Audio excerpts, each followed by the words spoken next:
Assalamualaikum warahmatullahi wabarakatuh. Waalaikumsalam warahmatullahi wabarakatuh. Alhamdulillah, dulur-dulur, kita masih berjumpa lagi dengan Mbah Mbuh. Berjumpa lagi dalam channel Mbah Mbuh untuk belajar ilmu-ilmu akhlakul karimah bareng-bareng ya lur ya. Ya, Biar tahu ya. Jadi belajar ini untuk menata atau untuk mendandani akhlakul karimah. Jadi biar kita nanti benar-benar dalam melakukan perjalanan dalam dunia ini, ke dunia ini benar-benar hanya untuk Allah Ta'ala ya. Berhablum minanas dengan baik, jangan saling menyakiti, jangan saling memusuhi, jangan gontok-gontokan, harus yang bermanfaat untuk yang lainnya.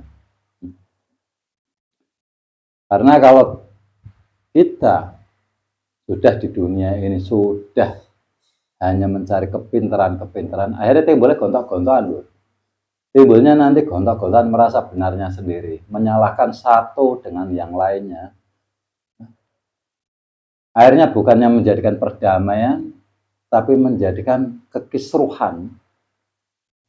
Kisruh betul. Akhirnya apa, umat Islam bisa pecah belah, bahaya ini. Makanya ayo kita belajar bareng-bareng di sini ya. Siapa tahu dengan adanya ini Allah bisa memberikan kebarokan untuk kita semua ya lur ya. Nah, untuk mendapatkan ilmu-ilmu akhlakul karimah ini kita harus bisa membedah apa semua yang ada di dunia ini, karena semua apa yang diturunkan di syariat ini hanya perumpamaan loh, perumpamaan. Semua perumpamaan. Jadi harus kita bedah. Syariat ini panjenengan ibaratnya suatu bahan yang perlu diolah. Saya umpamakan kayak gini. Jenengan beli mie instan, ya. Ini mie instan ketika jenengan beli, ini di bungkusnya. Ini sungguh luar biasa. Bungkusnya indah ya, gambarnya indah. Tapi ketika kita buka, di dalamnya apa? Berbeda lainnya. Jadi harus kita olah biar seperti kemasan itu. Kita kasih bumbu-bumbunya, kadang-kadang apa ya. Nah, makanya ini perlu kita bedah. Ya. Syariat ini perlu kita bedah. Dan semua apa yang ada di dunia ini, ketika ada satu nama, itu juga untuk meruntut kepada kita, kalau kita mau pelajari, akhirnya itu bisa untuk menambah ilmu-ilmu ibadah kita, atau akhlakul karimah kita. Ya. Nah, ini saya mau membedah nama hari lur. Mungkin orang mengira hari-hari biasa aja, Jumat, Sabtu, Ahad, Senin, Selasa, Rabu, Kamis, kan kiranya. Nah, ketika itu ada nama untuk hari, kan pasti ada sesuatu yang di situ ketika kita bedah pasti untuk bisa untuk merujuk kepada ilmu akhlakul karimah, untuk mendadani. Kan kayak gitu lur. Ya. Makanya ayo kita mulai bedah bareng-bareng. Kita mulai dari hari yang namanya Jum'ah. Hari Jum'ah ya lur. Hari Jum'ah itu dari bahasa dulu jam'ah atau Jum'ah atau jam'ah. Jam'ah ini adalah berbarengan, berhablum minanas, berkelompok. Ini namanya jam'ah. Ya, berbarengan, berkelompok, jam'ah. Nah, gimana caranya kita biar berhablum minanas, ya, berhubungan? Ini biar bagus, ini harus gimana loh? Maka habis hari Jum'ah ada namanya hari Sabtu. Karena adanya kita ini berjamaah, adanya kita ini berhablum minanas, agar kita bisa mendapatkan ilmunya. Apa itu? Sabtu, ngisep barang kang metu. Ya, ngisep barang kang metu. Ngisep barang kang metu sing saka ndi? Dari mana? Yang keluar dari mana Sabtu? Yaitu anak Hawa dan anak Adam. Ahad. Ya, namanya Ahad lho. Kalau dulu itu ya anak Hawa dan anak Adam. Untuk apa kok kita harus bisa mengisap atau menghisap barang yang sudah keluar dari anak Hawa dan anak Adam? Agar apa? Agar kita dimasuk ke hari Senin. Karena kita ada di dunia, maka Senin ini adalah seneng isinya donya. Nah, maka di situ pas hari Senin ada satu hikayat, yaitu lahirnya Nabi Agung kita, yaitu baginda besar Nabiullah Muhammad Rasulullah Shallallahu Alaihi Wasallam, lahir hari Senin. Nah, maka di situ kita dianjurkan untuk puasa sunnah Senin, ya. Biar jenengan ini berhablum minanas dengan baik, jenengan ini berhubungan dengan manusia biar baik. Ketika kita mempelajari apa yang kita lihat, yaitu barang yang keluar, hisab yang metu, barang hisab ya. Untuk apa? Ya, dari anak Hawa dan anak Adam, agar kita bisa mendapatkan ilmunya, namanya waskito. Atau ada yang mengatakan ngaji roso. Ya, ngaji roso, ya lho. Ya. Ngaji roso karo rambut yang mlebu-mlebu terus ngene ya. Ya, ngaji roso. Maka kita harus bisa untuk seneng isinya dunia atau suka dengan keduniawian, ini harus dikemposkan atau dikendalikan. Maka di situ ada namanya puasa sunnah Senin.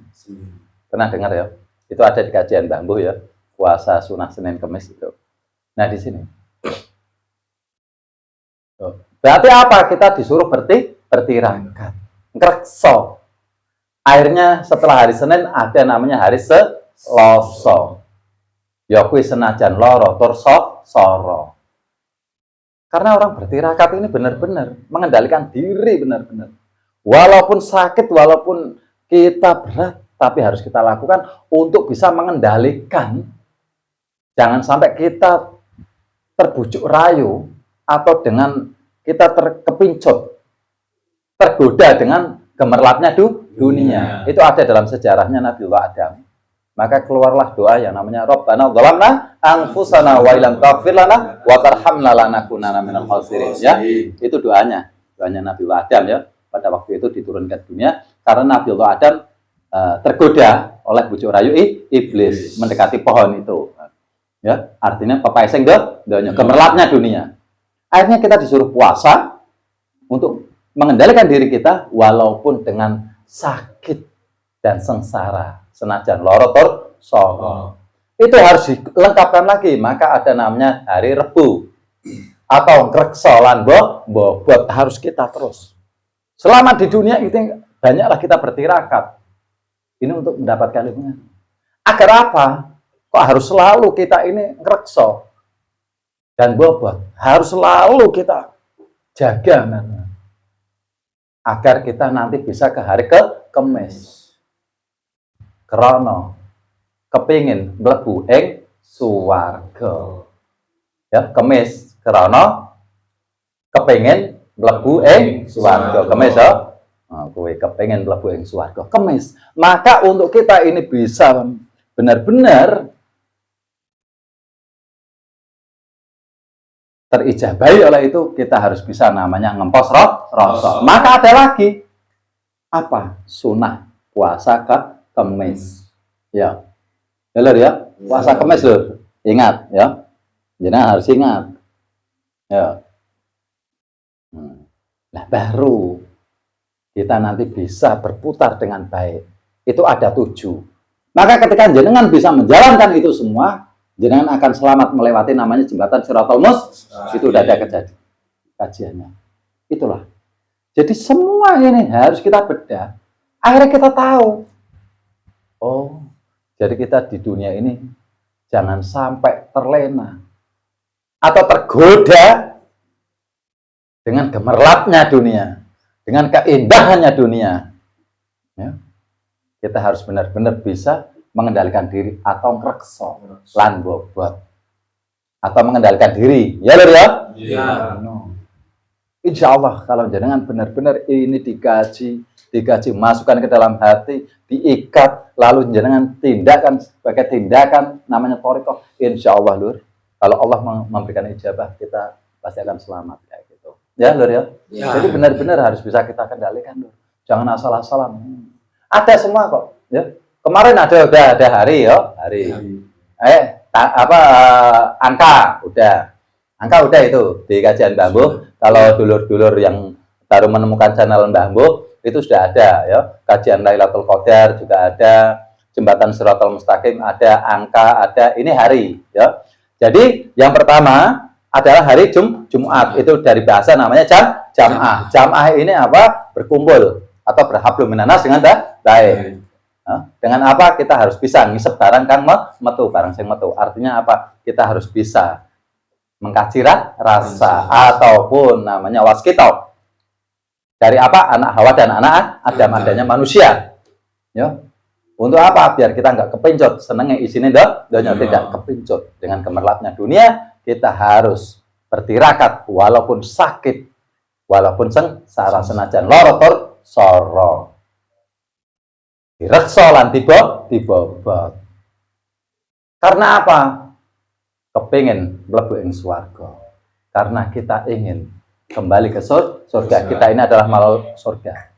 Maka ketika kita bisa melewati jembatan Shiratal Mustaqim dengan filosofi tadi, insya Allah kita akan kembali lagi ke surga. Paham belum?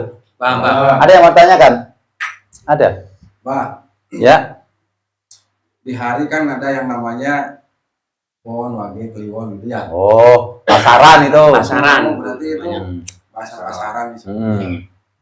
Nah, kalau itu saya mau nanya, kenapa di hari Jumat harus ada sholat Jumat, nggak di hari-hari lainnya? Oh, jadi jangan nanyanya bukan ke pasarannya, tapi kenapa di hari Jumat kok harus ada sholat Jumat?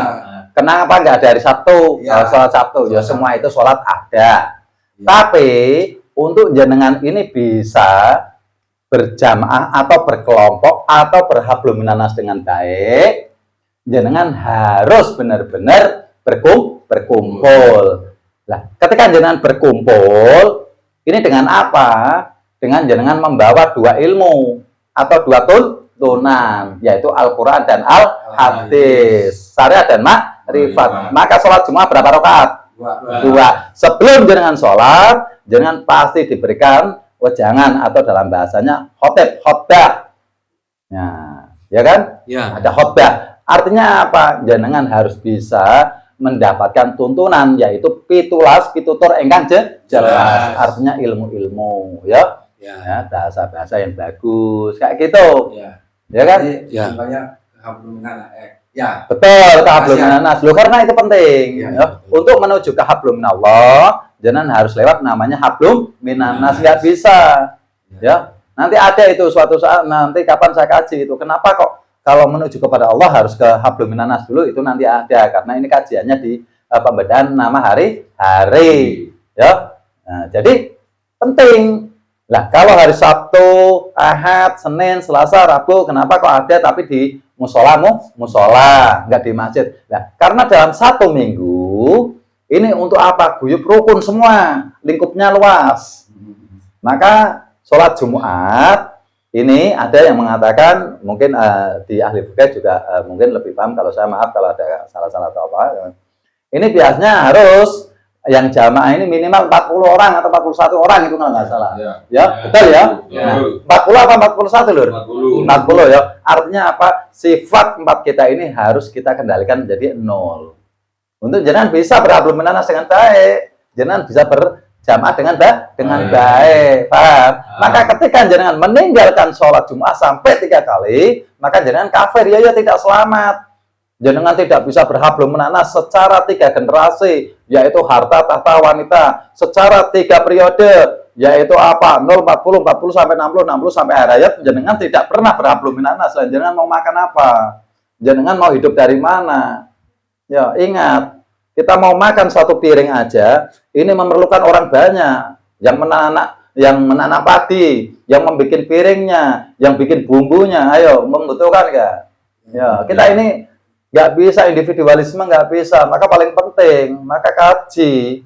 Ya, ketika jenengan pengen benar-benar berkelompok atau berjamaah dengan baik, yaitu lur, ya. Jenengan harus bisa namanya ngepos rasa. Jenengan harus bisa ya belajar punya tuntunan dua, yaitu Al-Quran dan Al-Hadis. Insya Allah selamat ya lur ya, bisa mendengarkan tempatan. Paham ya, itu kajiannya apa? Makna daripada sholat Jum'ah. Betul ya? Coba jenengan, ayo tidak berhablum minanas. Jenengan masalah harta, tidak mau berhablum minanas, dan jenengan mau dapat duitnya dari mana? Coba selamat nggak? Ya enggak. Seumpama jenengan kerja sama siapa, sama orang. Ayo berhablum minanas kan? Nggak bisa. Jenengan sendiri ada uang jatuh dari atas tuh nggak mungkin. Ya. Terus jenengan mau makan, jenengan nanam padi dulu ya. Bibitnya dari mana? Nggak mungkin dari tanah keluar langsung bibit, nggak mungkin kalau nggak disemai. Kayak gitu ya lur ya. Ya bang. Nah, itu ya. Itu harta, tahta. Ya, seumpama sampean, sampean sendirian nggak punya istri, mau sampean, kayak teman jenengan ini belum, kasihan ini, ya, lur ya, kasihan lur ya, dapat lur, nanti ada lur, ayo kita berdoa bareng-bareng lur ya, biar dapat jodoh ya. Amin. Kan harus berhablum minanas ya. Nah, namanya punya istri, hubungan, ya, masa sampean mau member istrinya gendoro, mau, ya kan nggak mau. Manusia ya kawin dengan manusia, masa mau kawin sama kambing nggak mungkin ya. Nah, artinya kan penting ya. Nah, terus tahta apa itu, tahta kan jadi pemimpin rumah tangga akhirnya kan. Nah, pemimpin tahta bukan ya. Nah, wanitanya yang tadi menikah itu sama ya kan. Nah, ini jadi satu tadi pengajian buat dua sekalian, tahta dan wanita sekalian dapat. Ya, ringkas, padat, cepat, akurat ya. Paham ya lur ya? Mau nanya nggak lur? Nah, terus Mbak ya. Apa? Jumatan lagi. Apa tuh? Kenapa yang sholat Jumatan bareng ke masjid itu cuman laki-laki, Mbak? Nah, ini. Perempuannya itu di rumah gitu, Mbak. Bagus, kayak gitu. Karena kayak gini, ya. Kenapa kok harus laki-laki nggak perempuan? Itu ada kok. Di satu wilayah juga ada perempuan ikut, ada. Itu maksudnya tergantung dari pengaturan suatu daerah aja. Ada kok, ya. Pernah lihat ya? Pernah. Nah, itu. Jadi itu kalau itu nggak mutlak, karena apa? Ada juga yang perempuan diikutkan, ada yang enggak. Jadi tinggal peraturannya dari wilayah itu sendiri atau yang pemegang itu sendiri. Kalau itu nggak mutlak ya lho. Jadi saya jawabnya kayak gitu. Karena kalau saya jawab kayak gini, ada kok perempuan kok, ya kan? Ada, cuman yang paling penting karena yang namanya pemimpin rumah tangga atau laki-laki ini adalah pemimpin. Ya. Terus kalau pemimpin nggak ada yang dipimpin, nah sama mau memimpin siapa coba? Ayo. Ayo, wanita kan makmum. Nah, laki-laki imam. Lah terus nggak ada makmumnya, imamnya dari mana? Maka yang paling penting adalah imam. Lah kalau nggak ada imamnya, jangan naik mobil nggak ada supirnya gimana? Jalan ya. Nggak jalan. Sama mau berjamaah nggak ada imamnya bisa? Ya nggak bisa. Lah makanya paling utama adalah laki-laki, karena laki-laki ini yang memimpin suatu keluarga, bukan perempuan. Lah kalau yang memimpin perempuan yang dihususkan perempuan. Nah, ini yang memimpin keluarga adalah laki-laki. Paham? Ya, paham. Nah, ada yang tanyakan lagi. Ini karena kasihan belum dapat jodoh namanya laki-laki. Kan dia pikir kalau bisa diajak gantian, maksudnya nanti ketika punya istri mau diajak gantian sholat Jumatnya kayak gitu. Ya lur, enggak lur ya? Enggak ya? Bagus ya. Tadi kan bahas soal jodoh, Mbak. Ya. Kita nanya masalah jodoh lagi, Mbak. Ah, ini merembetnya ke situ. Ya, monggo enggak apa-apa, Lur. Kasihan ini. Kan misalkan udah dapat jodoh, Mbak ya. Ya. Kan biasanya ditanya tanya sama orang tua. Hari baiknya ini buat nanti nikah itu hari apa? Gitu. Kayak gitu ya. Hari baiknya apakah itu misalkan masuk ke ranah kesyirikan atau gimana gitu, Pak? Itu cuma sugesti. Bagus, Itu sugesti. Sebenarnya sih nggak boleh. Hari yang paling bagus untuk menikah ketika jenengan sudah siap, ya, secara materi sudah siap, secara diri jenengan sudah siap, ya. Walaupun hari baik, coba. Ini saya kasih contoh. Jenengan dihitung sama orang tua. Jenengan ternyata nikahnya pas tanggal tua. Wah. Ayo, jadi bagus apa jadi jelek? Belum pada bayaran loh ini. Bayaran, Nah, ya kan? Jadi yang paling bagus ketika jenengan mau menikah, yang penting pegadian nggak tutup, kayak gitu. Itu jadi bisa orang nggak punya duit gadein ya itu ya. Guyan Lur ya, guyan ya. Ya, gitu. Ya. Ada peribahasa hari itu semuanya baik. Betul. Hari itu baik yang kok. lebih baik. Nah. Ada hari Jumat Lur. Ya. Hari Jumat paling bagus, yaitu kita berhablum minan nas. Ya. Ya. Jadi semua itu tergantung dari sugesti kita Lur. Tapi jangan kita percayai. Kalau jangan percayai bahaya. Ketika sesuatu yang engkau yakini, maka engkau bisa nanti bahayanya larinya kesirikan. Semua saja. Jangan kau percaya, jangan kau terlalu yakini. Ya, sugesti contoh ada hari baik. Ya udah hari itu semua baik. Allah menciptakan hari ini semua baik. Kalau nggak baik kenapa Allah menciptakan? Ya kan? Hari baik Jumat, tapi kadang-kadang ini ya, wah. Kalau hari Jumat katanya musimnya keluar setan katanya. Oh, ya. Gitu. Ya. Jadi mencekam lah. Mencekam ya. Itu bagaimana? Itu juga sugesti karena apa? Yang namanya orang mau berkumpul jam'ah ya, berhablum minan nas, ini biasanya godaannya terlalu besar. Nanti jangan ketika ketemu ngomongin orang akhirnya kan nggak bagus itu. Ya. Jadi kita tarik ke makrifatnya Lur ya. Kalau dalam syariat ya lakukan secara syariat, ini makrifat. Kenapa kok hari Jumat bagus? Karena yang paling terpenting adalah hablum minan nas, sudah saya katakan. Ya, jenengan meninggalkan sholat Jumat 3 kali, jenengan sudah kafir. Artinya begitu pentingnya berjamaah, begitu pentingnya berhablum minan nas. Ya, makanya dikatakan baik. Ya kan? Baik enggak? Nah, ketika baik itu berarti kebaikan itu ketika kita berhablum minan nas. Saya bilang, coba jenengan bekerja, tapi jenengan sendirian, terus yang mau gaji jenengan siapa, terus yang mau dikerjain apa? Nah, berarti kan paling baik, ya kan? Kayak itu semua baik semua. Baik, Sabtu juga kalau nggak ngisep barang itu, ya apa yang mau diisep? Nggak ada kayak gitu. Ya, benar ya? Iya, Mbak. Ada yang mau tanyakan? Nggak ada. Ya. Ya. Nah, kalau sudah, mungkin Mbak Ambu akhiri dulu, cukup sekian dulu. Nanti kita sambung lagi, kita ngopi-ngopi dulu ataupun apa dulu, ya. Nah, semoga apa yang Mbak Ambu tadi sampaikan bisa bermanfaat untuk dulur-dulur semua, untuk bisa menambah wawasan-wawasan ibadah-ibadah dulur-dulur semua, kita semua bisa menambah, mendekatkan diri kita kepada Allah Ta'ala. Jangan lupa ya Lur, ya, sholat 5 waktu jangan pernah ditinggalkan. Sholat jamaah, ayo, ya kita lakukan terus sholat berjamaah ya Lur ya. Ya, Jangan pernah jangan tinggalkan, paling utama itu sholat jamaah, ya. Berbuat baiklah, amal sedekah, infak, ya. Jangan menyakiti orang, jangan menyinggung perasaan orang, jangan gontok-gontokan ya Lur. Ya, Mbak. Ya, ayo buyut rukun. Ya, Islam ini harus bersatu padu Lur. Ya. Iya, jangan sampai tunggal sawadah jangan dipecah jare. Itu ada bahasa kayak gitu ya Lur ya. Ya. Tuh, ayo ya. Nah, semoga yang Mbak Ambu sampaikan ini bisa untuk menjadikan kebarokan kita semua. Amin amin ya rabbal alamin. Akhirul kalam. Wassalamualaikum warahmatullahi wabarakatuh. Waalaikumsalam warahmatullahi wabarakatuh.